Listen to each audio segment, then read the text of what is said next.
everybody, Cara with Bluebird Homestead. Hope you guys are having a good day today. I have a couple different preserving projects to get done today. My grandpa recently brought me 2 more bushels of apples. I'm going to experiment with a couple different recipes today. I have a couple trays of green beans that I have frozen in the freezer, and I need to utilize these trays today for some of the other projects we're going to be doing. So I'm going to go ahead and get these green beans into freezer bags. I'm using my food safe vacuum sealer. It's definitely easier to label your bags ahead of time versus trying to label them after the fact.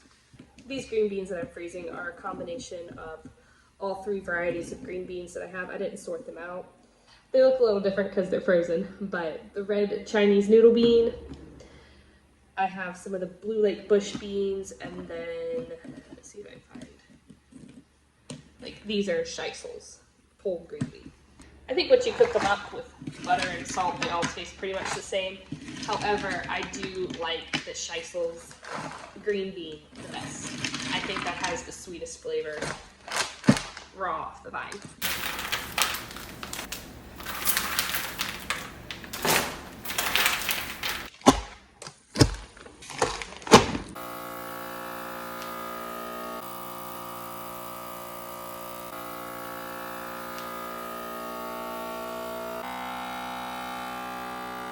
I'm a one-trip kind of person, so I'm gonna put all this vacuum sealed food into the bag to take it down to the deep freezer. I also vacuum sealed up some tomatoes from the garden as well that I had frozen.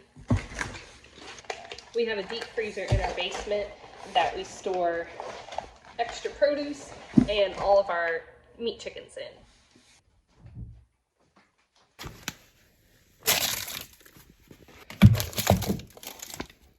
While I was down here in the basement, I wanted to go ahead and check on some of my onions. I noticed a few were sprouting the other day. We've been running the wood stove down here in the basement, so I'm not sure if that's causing some of them to sprout, but I wanted to chop them up and get them into the deep freezer as well. I periodically just come through whenever I am grabbing an onion or some garlic or something for supper and check on the rest of the supply to make sure nothing's going bad. We have just this wire racked shelf in our basement with the garlic laid out, some big jars of honey, and then some other baskets with other garlic varieties. And then we have a lot of onions in these other crates on the floor as well. See, my red onions, almost all of my red onions have sprouted. I guess I should have cured these a little bit longer or something. Most of the candy onions, which are these yellow ones, seem to be doing okay. And the white ones, for the most part, are doing all right.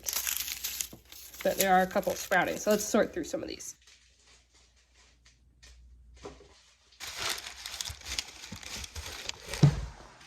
I ended up bringing about 1.5 crates of onions up from the basement. Now, by half, maybe a bit of an exaggeration. Some of them just have a little bit of give to them. I just went through and squeezed all the onions to see if any were a little bit soft, and then I obviously pulled out any that were sprouting. So I'm going to chop those up to prep them and put them into freezer bags as well. I also am going to pickle some of the red onions. I think this is a job for my apron. I don't want onion juice all over me. All right, I got my apron on. Let's chop up some onions.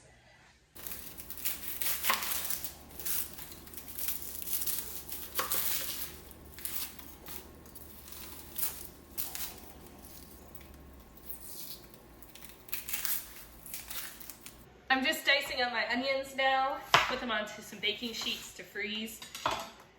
There were a couple that had to be thrown away, but for the most part it wasn't too bad.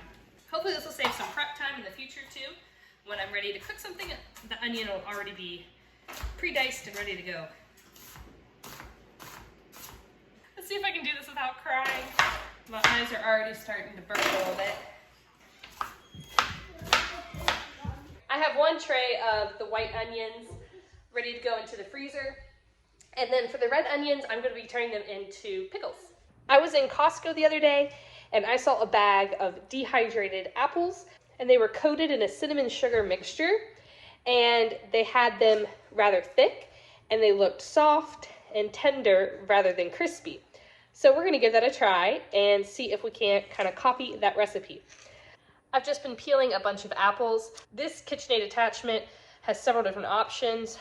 I have just been using the peeler function today, and I left off the core and the slicer because I wanted to go through and make sure all my apple slices were thicker. When you use the core attachment, it gives you a pretty thin apple slice. I'm gonna try to do some of the apples with the cinnamon sugar in the dehydrator, and then some I'm just going to dehydrate and then toss the cinnamon sugar after it comes out of the dehydrator to see which method I like better. But currently we have apple chips in the dehydrator from the other day that I made. So let me pull those out and we'll get the new apple slices in. I have normal apple chips in here currently, which you can see are much thinner than the other apple slices I just did. I also have been dicing up some of my apples rather small to have little bite-sized pieces to add to oatmeal and whatnot ready to go. Here is our jar of apple chips. This is all that's left from the last couple batches of apple chips that I've made.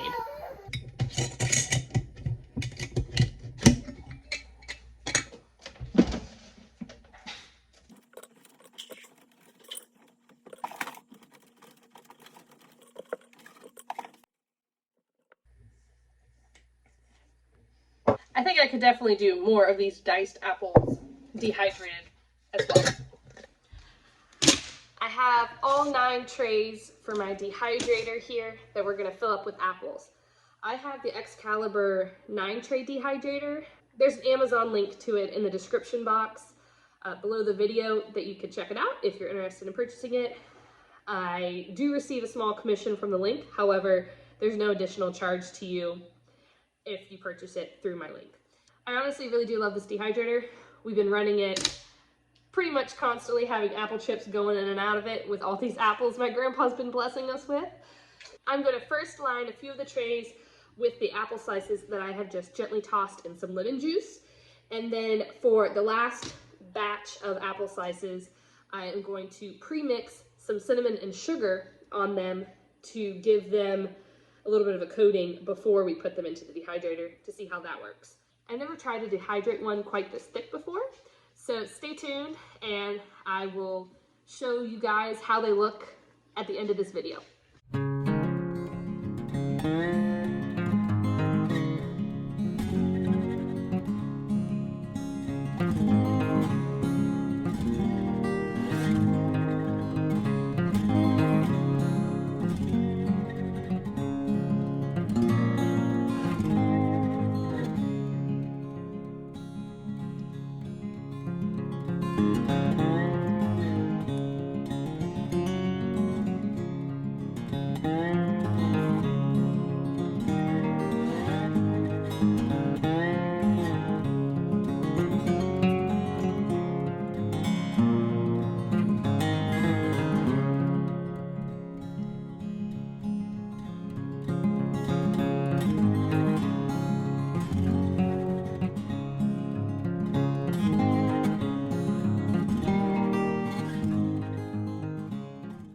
I have my dehydrator turned on now. When I typically make apple chips that are thin, I cook them at 135 degrees for 10 to 12 hours. However, since these are much thicker, I imagine they'll take a lot longer. But my goal with these are not to make them chips and crispy, but rather soft and kind of tender. So I will check them at the 12-hour mark, and I'll let you know the total time when we pull them out.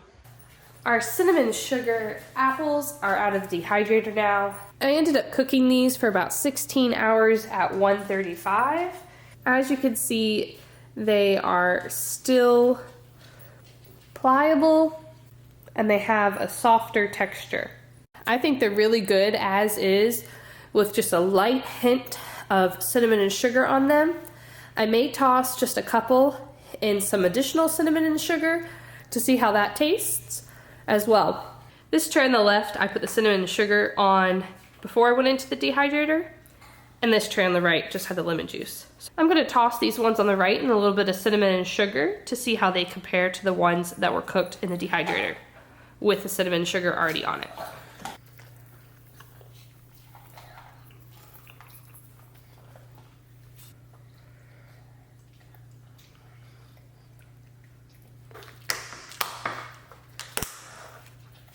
So the one on the right are the ones that I just tossed in the cinnamon sugar, and the ones on the left are the ones that were cooked in the dehydrator with the cinnamon sugar already on it. I think I prefer the ones on the left. The ones on the right dried out a little bit more than the ones on the left. The ones on the left have that soft, kind of pillowy texture that I think is really yummy. For the effect I was going for, I think putting the cinnamon sugar on it before it went into the dehydrator was the way to go. So I will be doing that next time as well.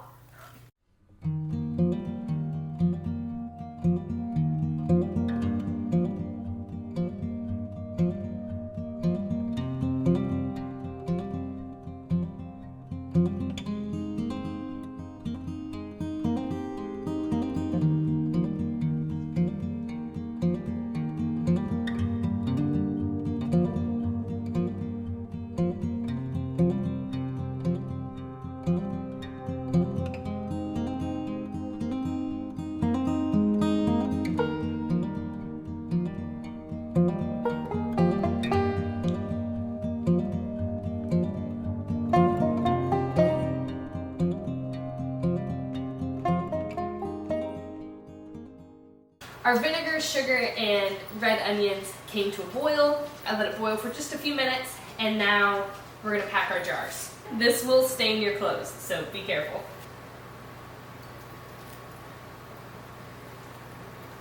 And you're supposed to leave a generous headspace when you do pickled red onions.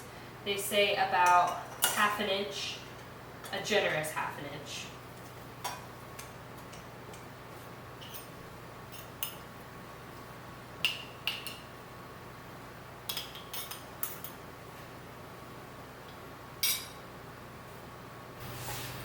I have some white vinegar that I'm just gonna wipe the rims with. We're gonna water bath candies for 10 minutes and then remove the lid, let them sit for 5 minutes, and then pull them out.